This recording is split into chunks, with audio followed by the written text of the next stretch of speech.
What's up? It's me, Haley Jones, and I am here with Kelsi Cummins of Dogs Dumbbells. If you are listening on the podcast, you gotta go check out the video because she has this amazing neon sign that I'm obsessed with.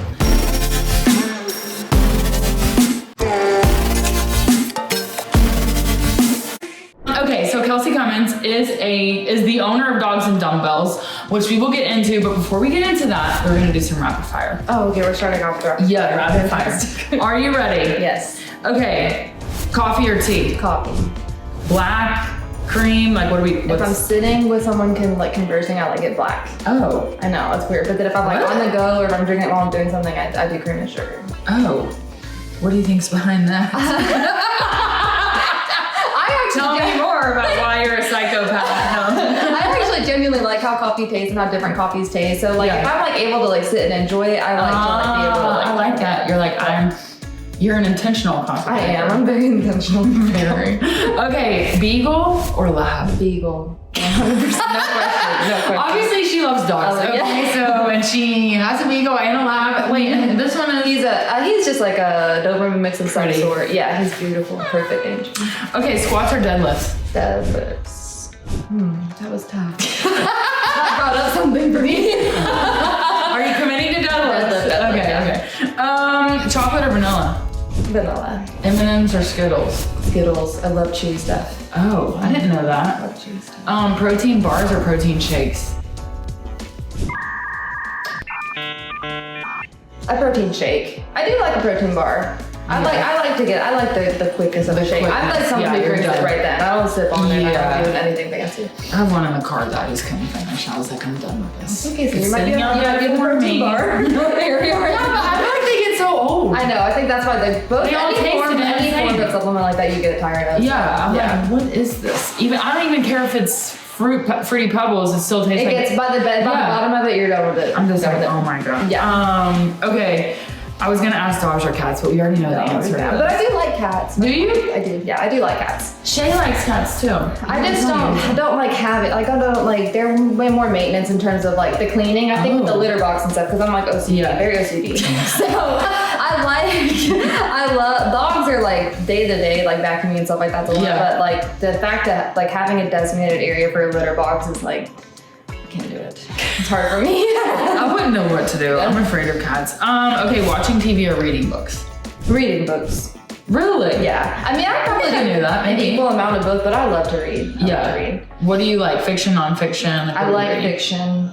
I think because it helps me give me a break. But I like when I'm reading nonfiction, I'll mostly be doing educational stuff, like stuff on like psychology and stuff like science of the brain and stuff like that. So you can only read so much of that. Sometimes you just need something. Oh my god, that's funny. I was listening to Malcolm Gladwell, one of his new book, and after about 15 minutes, I was like, okay, this is too much. I think it's fabulous. But it's quality content, but Well, and I was listening to like 1.5 speed. Yeah. Oh, okay. And I was like, okay, just get in there. We're gonna need a second. Anyways, okay, so. Let's take a hard left turn into Dogs Dumbbells. So I don't want to underscore like what you are. You are a personal trainer. You own a personal training business, is how you would say that. Yeah. By the way, fun fact, Kelsi is the very first person I ever told I wanted to be a professional wrestler. I just saw the picture of us from one of the first pictures that I came and saw. Yes, I do. I told her that and she was like, no, Haley. I know, like, support it. Yeah, you were like, it's happening. It's happening. Yeah. Anyways, but I myself have trained with Kelsi. She is literally amazing. Okay. Okay. So tell us about Dogs and Dumbbells. Like, what should people know? What should people know? Yeah. Okay. Well, Dogs and Dumbbells started initially from being my Instagram handle, so it was not like a thought out business plan or marketing. Which is amazing. But that's how social media works. Yeah. It's like it really just becomes like how you market yourself and in this industry when you want people to buy into you. So like, just put your whole life online and what do you like best? So it's very Gary Vee. Yeah. Okay.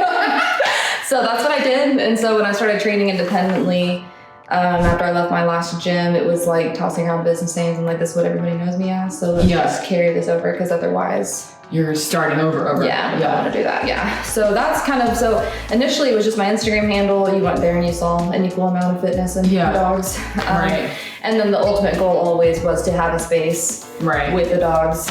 Right. And it just took some time. Now we have it now, Yeah, which I feel so dumb because like I didn't even realize that. Like I knew that, but I didn't know that I didn't know that you were Dogs Dumbbells. Oh yeah, that's right. Yeah. Well, because we met organically. Yeah. So you actually knew my name. Mind blown. Yeah. Oh my god. Okay, so on your website you talk about like livable fitness. And that's one of your things. So tell us about livable fitness. Like what is that? Making rewriting goals to where they are obtainable and something that can stay with you. Yeah. And that's something that develops with you and grows with you. Not like, we're just not really big on cookie cutter goal. Anything that you've previously tried out and failed at in the past has probably not been an issue of the trying. It's been an issue of the how. And so when we talk about livable fitness, we want someone to be able to reach a place where like their maintenance is the good part. Yeah. These are things you do on a regular basis. And these are things that you have incorporated. It doesn't feel like a mountaintop type deal. It's like we're going into a new way of being, and we want all these things to stay with us. Yeah. So how do you? This might sound really dumb, but I think actually setting like fitness and health goals is really hard. Yeah. So what's your advice to people? Because I think sometimes people are like, I'm gonna lose 50 pounds, or I want to do like, what are good goals? How do you know if your fitness goal? You know what I mean? That's like, when we do like a goal setting session with someone, we go over everything in terms of so we'll go over like exercise history and injury and stuff like that. And then when we start to talk about like, what are some of your, like, we always ask for like a realm of goals. So like, what would be an aesthetic goal if you have one? What would be a performance goal if you have one? And then what would be like something you would notice day to day? Like what improvement would you notice day to day? So like, that's when we're talking about sleeping through the night, or like, not having so much anxiety, or like, not feeling like the bulk of my day was taken over with negative self-talk. Yeah. That would be a monumental, huge goal to achieve. So it just kind of depends on the person and what they're coming in for. And then sometimes you let the goals develop with you. Like someone that comes in, we don't ever say like you have to have one of these certain things. It's like my favorite day as a trainer is when someone comes in with like maybe like this is Keeper down here. You can't see it. The dog is under the chat. I would move the camera, but the mic is heavy, so. But like when someone's goals start to transition from just purely aesthetic to performance, that's whenever I'm like, we're doing it. Like, this is becoming a livable like fitness program where like this is something that's not just a means to an end, it's something that enhances their life. Right. But I think everybody's goals are different. My personal goal for all of my clients is to make them comfortable and confident in the gym.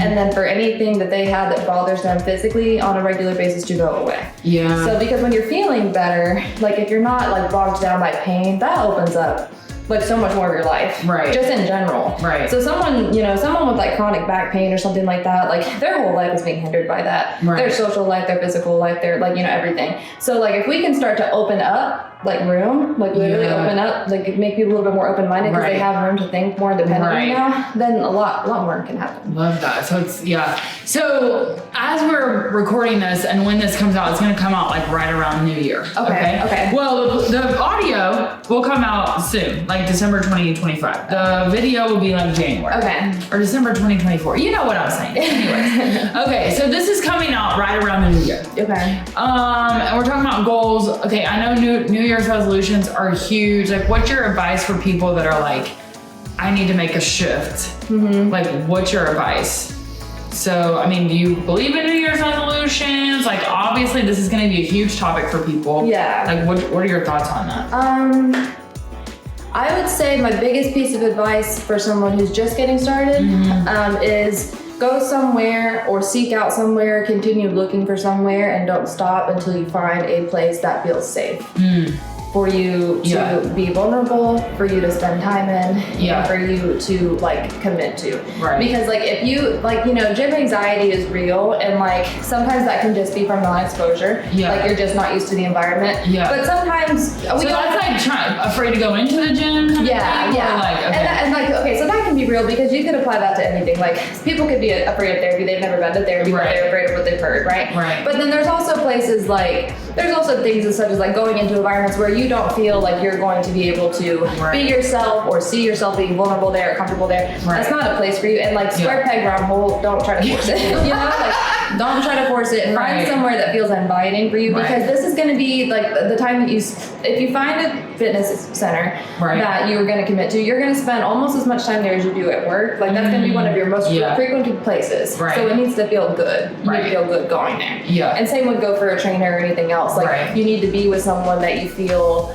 you could see yourself being safe with, you know, over time. You know, the relationship will develop over time. But like trying to make yourself someone you're not overnight is not going to work. Like damn it. I mean, we're not big on that, like, because, like, you know, like, the shock factor of just, like, I'm gonna be someone that wakes up at 5 a.m. and goes to this really crazy loud environment and does all these things I've never done before, and I'm gonna commit and I'm gonna sign up for 12 months of it, and this is just me now. Like, more, you know, there are some people that operate that way. There are some people that, in order to change, they have to be very uncomfortable, but those are people, like I would say, like, you, for instance, that, like, discomfort. You, like, you know, really don't like comfort, really like, you know, like, the rush of changing and expanding and growing and stuff like that. And there are some people that are not wired that way. And like, let's meet where you are. Let's find somewhere where you're gonna go first off. So if someone's like thinking maybe they want to get a personal trainer, what's your advice on finding a personal trainer? Is it that kind of same, you know, find someone you feel safe with? Like what are questions people need to ask? And then also when is somebody not ready for personal training? I think the biggest thing when looking for a personal trainer is to go into it interviewing them because you're hiring them. So sometimes when you go in and you're doing your first little, you know, if you're at a gym and it's your free session or you've booked it online, you know, you come in and you're just answering all the questions and you're just really nervous. You're just really nervous, you know, but like you're hiring this person. So just like you would anybody else in your life, like your CPA or anything else, like you're hiring this person works for you. So you need to see how you feel around them. And then like, you know, like you need to ask them questions. So like questions would be like what areas they feel like they excel in, like what kind of populations they've worked with, like what, you know, like then when you look at yourself and you're like, okay, like I'm relatively healthy, I don't really have any major aches and pains, I don't have anything big to work around, that opens up the field a lot. But if you're someone who's really scared, you need to be upfront about like, you know, I've had a really bad car accident, I've got like really, you know, because like not just injury, but there's trauma surrounding events like that are going to take, again, goes back to feeling safe, take you some time to work through. So interview them as much as they're interviewing you and really kind of like evaluate how you feel in that person's presence. And then if you have something specific, make sure that person feels confident working. And you can gather that because you don't have to know what we know, right? But you can gather that by the kinds of questions they ask you. You know, like, so I've never been on that side of it, so it's kind of hard. I think like too, so how would you, like just thinking about like, okay, well if you do have some sort of issue, like if you say that issue and they gloss over it, to me that might be a red flag. It's a red flag, right? Like, or if they start being inquisitive, oh, how did this happen? How long? Like that person is most likely more apt to help you in that area.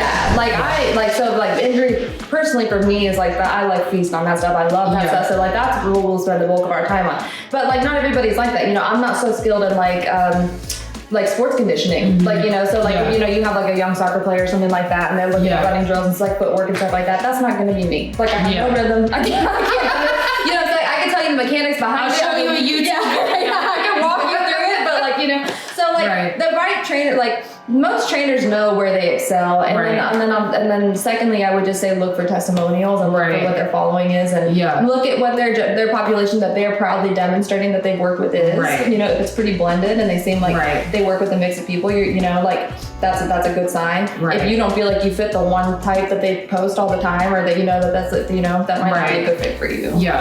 So who is not a good candidate for personal training? Like, you know what I'm saying? I know that's hard to answer. Okay, but I'm just like curious. So we have have personal training, we have workout programming, and we have accountability coaching. Yeah. So what we say for accountability and workout programming is like, if you're someone who is an active gym goer, and you feel like you're pretty comfortable in the gym, but guidance-wise you're just winging it, or like you're trying different programs all the time and stuff like that. You don't necessarily need personal training. You need accountability, and you need structure. So that's gonna be someone that's more suited for a virtual type help. Our accountability coaching is like weekly, so it's very adaptive. So like, you know, we're working with you as like you travel or things change, whatever. But it's, again, that the goal of it is accountability. And that's very well rounded, because sometimes someone who works out regularly and does everything right, they might not be seeing progress just because of their nutrition. So like, you want something a little bit more well rounded. Personal training is going to be more for either the novice who isn't comfortable, doesn't know, isn't going to come, they don't have the date scheduled. Or and then it's okay if like you get more comfortable and you learn a lot, but just straight up you're just not going to come. That's what a personal trainer is for, like the accountability in that aspect. That makes sense. So, and then the right personal trainer will always be encouraging you to do things outside of the gym and grow. I think too, as a side note, tell me if you disagree, but like, working with you would always ask me to do stuff that I would never do if you programmed it for me. I saw it. I'd be like, oh, skip this. Let me do a different version of something else. So I think too, like, and I don't want to say I'm hardcore, but like, no, you're I mean, you don't try away from the challenge. You don't try away from the challenge. Like those freaking backwards freaking walk up the wall. Oh yeah. And the crawls with the. Okay, let's not. Let's let them learn. Okay. So okay, you mentioned nutrition. Which I know is like not really what you do. But you are very tightly in what you do wound in nutrition. I feel. So what is your like advice, thought? I mean, if you were going to give a spiel about nutrition and like physical fitness, like what would you say?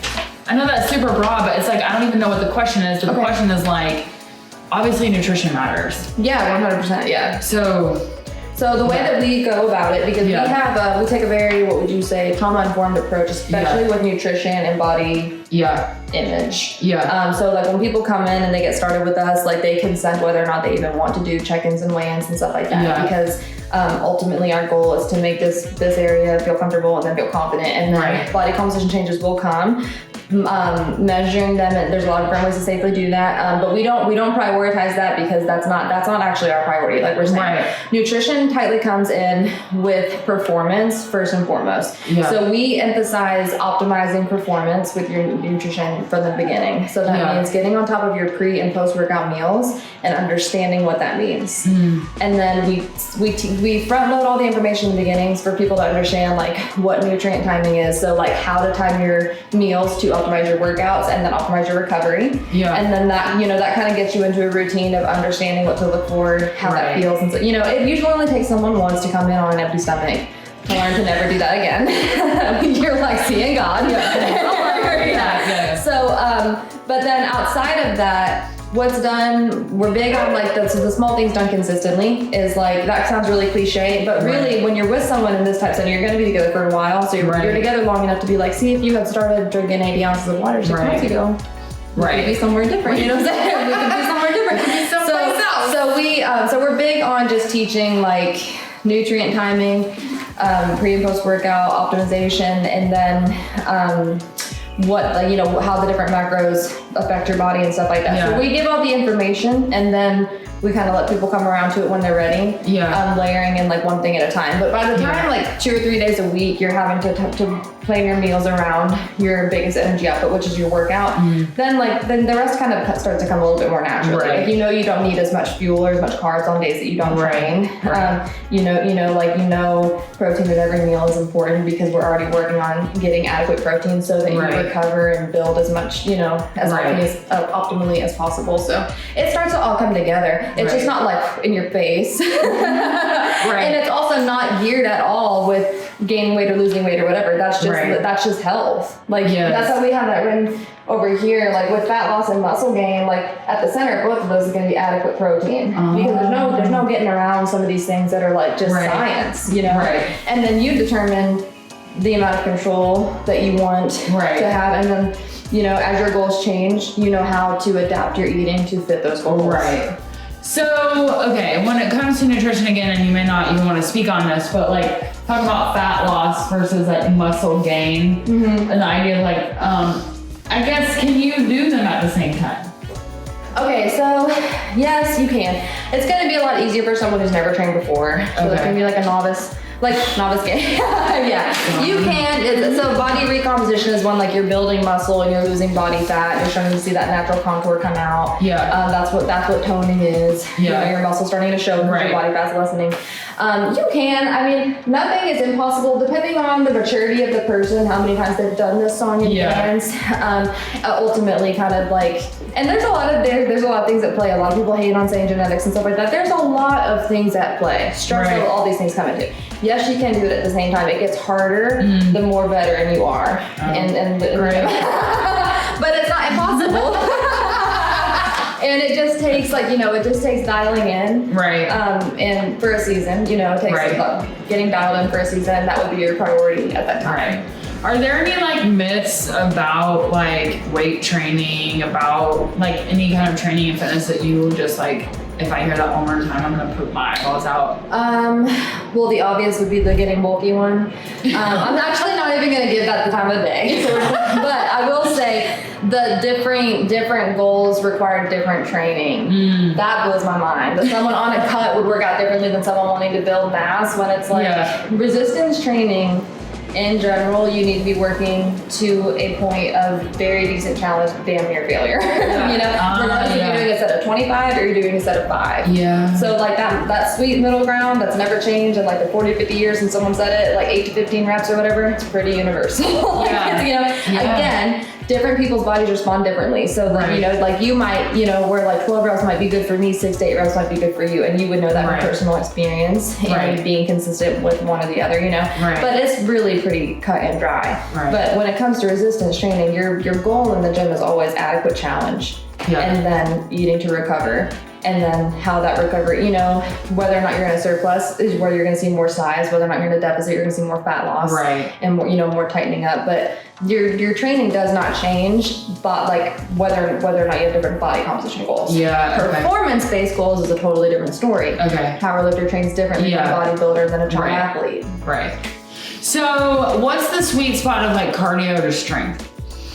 Like so for the general person? I would say this goes back to goal 2. Someone who is in more of a fat loss era of their life, they want to be getting more movement in general, because you just want to get your daily movement increased as much as you can. So walking and steady state cardio is going to be more important for someone like that. Overall health considerations taken and would be, everybody needs to be doing a decent amount of hard work. I would say like 70-30%. I would say strength is like, just like if you just look at the literature, there's just no comparison to what strength does for your body than aerobic does. But everything has a time and a place. Like in an emergency, should you be able to run to the end of your driveway without thinking? Yes. You know, so that's always going to be something that needs to be in mind. You know, I'm really big on people being able to hold their own body. Like I think about getting out of a pool or getting out of something like, you know, a situation where like you need to be able to hoist yourself up, get out of bed if something, you know, like those things, like you need to be able to handle your own body weight and be comfortable with that for like just being alive. You know, being alive. But I would say strength is paramount. For sure. So okay, and then this is just, you know, my own for my own benefits, but like someone that might be training for triathlons, like Ironman distance, long distance, where does strength training come in? I haven't gotten into a fight with my triathlon coach, but I'm always like sneaking in strength. And I like to lift heavy, but I haven't done that in so long that it's making me hurt in my heart. So I just want to know your your advice on that, basically? I think that like, so if you were coming from someone with my background would be more powerlifting, where like, you know, the most reps we do are like 5. Yeah. That would not mesh well with like a triathlon type training, right? Because we get out of breath literally doing high reps. Yeah. So, which is not healthy, which movement is important. but strength is important for keeping, especially a distance athlete, healthy with their joints. Okay. Because like, that's why, you know, as people age, it's just so funny how like this like 20 to 40 range, people don't really push strength on you, but as soon as you're like 45, you're like, your risk of fall is like 77% if you can't squat your own body weight or something like that. All of a sudden, strength is important for bone density purposes later on down the road. Right. But if you look at a program, you look at the health of an athlete, the healthier athlete always has strength training involved, because we want to protect your joints. That's what muscles do. They frame your body and they protect you. And so I would say like, that 8 to 15 range would be perfect. Like, you know, you don't want to be doing too high rep because, so higher reps make the muscle durable, lower reps make the muscle strong. Oh, those middle reps. Soundbite. Yeah. And those middle reps make the muscle grow. Okay. So all 3 are important. Yeah. You're pretty aerobically sound. So So like, do we need to be doing compound movements for higher reps, or like something that's meant to build, like, you know, 20 rep bicep curls? Probably not. Right. If we're talking about stabilizers in your shoulders, stabilizers in your hips, those little tiny muscles, 20 reps of external rotations, that's good to do as a warm up for a workout. you know.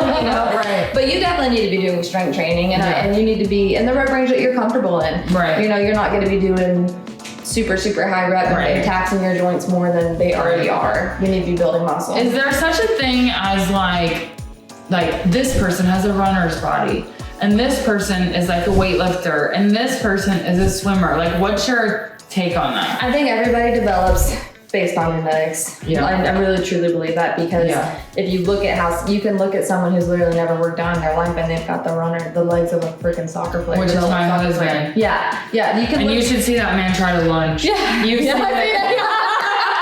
You're like, what's going on over here? So genetics do play a part. They play a huge part. There's no getting around that. There's absolutely, I wouldn't say excuse made in that, but that's a thing. That's a huge thing. We take genetics of our hair and our eyes and everything like to the T. We'll say we look exactly like our mom, but then someone says something that genetically I'm not built that way, and they're like, oh no, that's not true. You can outwork genetics. It's never thought about that. Genetics are real, you know? Right. So I think that like the way that someone develops is ultimately going to come down to their genetics, but like everybody can build muscle, everybody can lose weight, everybody can gain, everybody has the same approaches available. Right. I just think the way that you develop is the way that you develop. Like I have always had a more muscular upper. I have tried traps when I was 3. I mean, I was walking around like the Hulk. I've never really had like a very developed lower body, and it's not an imbalance in my training. It's not. It's just how I'm built, Right. And that's not an issue of lack of training or lack of effort or anything like that. That's just what it is. So some things like that are just what they are. Yeah. So, okay, when you talk about like people being comfortable in their body, we were kind of talking about this a little bit before we started recording, but what is your like advice? Do you see that in men and women? Is that like exclusively a woman's problem, like not feeling good about their body, or like, you know what I'm saying? What's your advice around that? And do you see it in both men and women? Yeah. Oh yeah. Yeah. I don't think there's any, I would say there's zero difference between men and women. Really? Yeah. And again, I train almost equally men and women. So that's abnormal, I would say, for a female trainer. Yeah. A lot of female trainers that work with a lot of men. I'm very fortunate to work with the men that I do and to have that ability, but I would say that's very across the board. Yeah. And I think that there's a lot of different origins to that. I think that almost all of the time that it's coming from something deeper. Yeah. And for me, just as a personal opinion, I think it really comes from like it's hard when you devote so much time to something, like even when you start to get into a better place and like those thoughts are like that time that you devoted, that gap, like you're still used to doing it, it's hard to turn off. It's hard to, and so I think that like being more present, literally being more present, because there are oftentimes someone will lose an incredible amount of weight, 30 to 40 pounds, but they won't feel like they look any different, Right. And it's just because like you're just staying stuck in your, so like I think being more present and really like trying to like adapt to like the new version of yourself is really important. And obviously that sounds way easier said than done. But like acknowledging that changes have happened is like can help a lot, because sometimes we just like we're so again like sit on that long distance goal or that mountaintop or whatever, that like even as we start to make changes, we don't acknowledge them until there's this one certain thing. But none of us even have an idea of what that is. We don't know what that looks like, you know? So, but I think that comes with, some people have been dealt a heavier hand with that, because whatever the origin is for some people, it goes pretty deep. And I think setting like I just saw someone, Amanda, our coach, Amanda made a post about this recently about being more body neutral, because body positivity sets this standard that's very unachievable for a lot of people. Because it's the same thing as like being financially positive or like politically positive or like all these things. There's all these things that ebb and flow in life, you know. And so saying I'm going to be positive about this thing. I'm not for that. Like I'm not like, you know, like I understand like gratitude and stuff like that, but like we need to be realistic and we need to leave room for there to be down days, but let them be down days. And then again, reverting back to presence, like being present, and trying not to like let like, you know, acting or like asking yourself like, is this like am I having a moment where this is bringing up things that affected me when I was like 16 where I felt this way? Like, am I in this setting right now where I feel like I don't belong because there was a time in my life where I felt like I didn't belong? It really messed me up. And if it's bringing that up for me, I just need to tell myself I do belong. I do belong here. Like I'm here right now. I wouldn't be here if I didn't. I'm here if I wasn't supposed to be here, you know? And then like, okay, this is who I am presently, and like let the rest go. That takes a lot of work. That takes a lot of work. Well, I think even just the thought of like I'm here now. And like this is just that. Alone. And then the rest of it. And even being aware that you're thinking this. So it takes a lot of thought tracing. It takes a lot of question asking yourself, like, why do I feel this way or why am I this way? The same thing that can happen like on Monday, you can feel like this most snatched you've ever done, and then by Wednesday you're like, I hate myself. What happened between Monday and Wednesday? How did you know? And it's like, okay, like did any of this even have to do with me or like what I look like? No, I just had a freaking bad day Tuesday because it's something out of my control. And where you know, like we said, like we have like infected parts of the body, like our consciousness, right? So like wherever you're the weakest is where that infection is gonna hit first. So like if you're weak and you're like, you know, your confidence, that's the first thing. Like you have a cold and all of a sudden you hate how you look. And you're like, dude, calm down. I remember one time you told me like, I wasn't feeling great about myself or whatever, and I had just eaten like a bunch of Mexican food, and you were like, Haley, I don't understand what's up with this. It was like I just eat a bunch of queso, or I don't even know what it was, and you were like, just think about it. It's just right now. It's okay. This is going to pass. This is okay. And like I'm obviously gonna eat Mexican food again. It's not the Mexican food's fault. Oh my god, I'll never forget that. Okay, so is there anything that like we haven't touched on that you're like, we gotta touch on this? I want to talk about I wanted to touch on that. I think that was kind of one of the more important things. And I think that this is what I was trying to think of earlier. When you're looking for a trainer, I think it's really important that you acknowledge their approach over them trying to reinvent the wheel and create a different standard. I don't know if that makes sense, but like the approach is what matters. The literature is the literature. We're all dealing in science. That's what this field is. It's science. It's always developing. It can change from year to year. You know, they're saying spot reduction is a thing now. And like my whole life, for 30 years, every time someone has asked me about spot reduction, I'm like, don't say it. Don't say it. I think I even had it up there. Spot reduction. There have been studies now.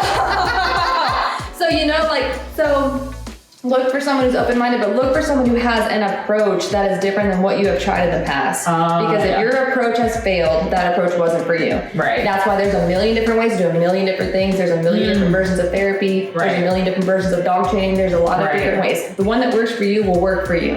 So if it's, you know, if you've tried this a million times with this, let it go. Stop trying to be someone you're not. Look at the approach of the person that you're trying to hire. And see if that works for you. Love that. Yay. Okay, anything else? Can I bring Bill on? Yeah. Dog incoming. Oh my god. Oh my goodness. Oh, hello. Oh my god. Wait. Oh, look how cute. Oh, he's huge. Yeah, he's big now. Look how cute. So this is also a friend. This will be your friend if you. Anyways, well, thank you so much. Okay, please let me go. Thank you so much. Thank you. And if people want to connect with you, where should they go? What should they do? Dogs Dumbbells training on Instagram. Yeah. Awesome. Thank you so much.